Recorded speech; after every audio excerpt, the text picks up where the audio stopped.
Hi there, my name is Abigail and you're welcome to Come on the Go. On the show today, we'll be discussing email correspondence and we'll be looking at how to use the various fields on your email client page. No matter what email client you're using, you'll discover that there are various fields on the email client page. Whether you're using Yahoo, Gmail, Hotmail, or Outlook, the email design page is basically the same. So how do you make use of the various fields? We'll be talking about three of those fields today, talking about the to field, the CC field, and the BCC field. First, let's start with the to field. The to field is where you input the name of the person to whom your email is going. The name of the person to whom you're sending the email goes into the to field. And don't forget to spell correctly the name of the client to whom you're sending the email. That if it's at yahoo.com, at gmail.com, at yahoo.co.uk, whatever that email client is, or if the person is even using his company name as the email client name, then do not forget to spell correctly.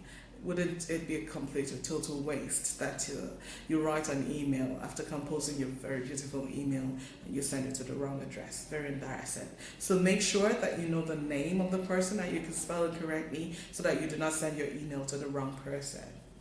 Now, what about the CC field? Now, this is a field that most people abuse. Do not use the CC field unless it's absolutely necessary to.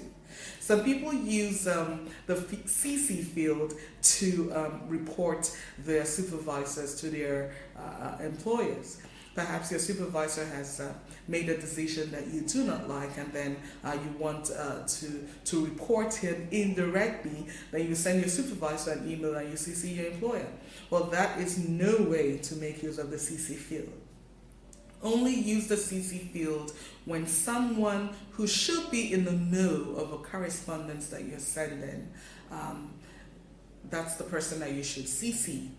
For instance, you've attended a meeting and there are 3 or 4 of you that represented the organization and you're supposed to send in minutes of the meeting or something like that.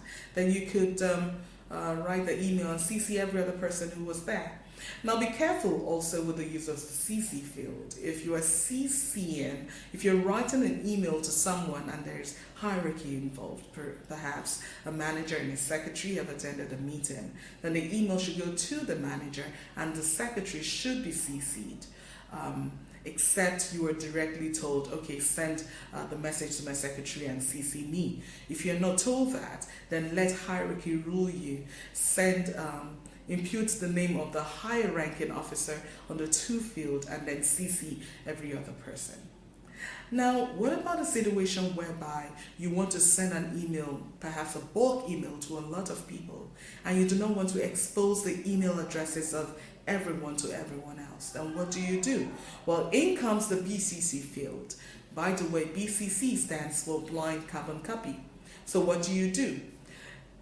If you do not want to expose the email of everyone else, or you do not want to have this wall of text, wall of email addresses, which you often find when you're sending email to 20, 30 people, and then you get this email and the first half of the page is covered by email addresses. If you do not want that to happen, use the BCC field. First, on the to field, impute your own email address. And then on the BCC field, impute every other person's address. Did you get that? On the to field, impute your own email address. So that's the only address that will be exposed to everyone else. And then on the BCC field, impute every other person's address. You'll discover that when each person receives the email, they'll see just your email and then theirs. Neat trick, isn't it? Well, that's it on Come on the Go today. Don't forget, keep speaking English, keep being good, and I'll be here to keep serving you communication tips in 5 minutes or less.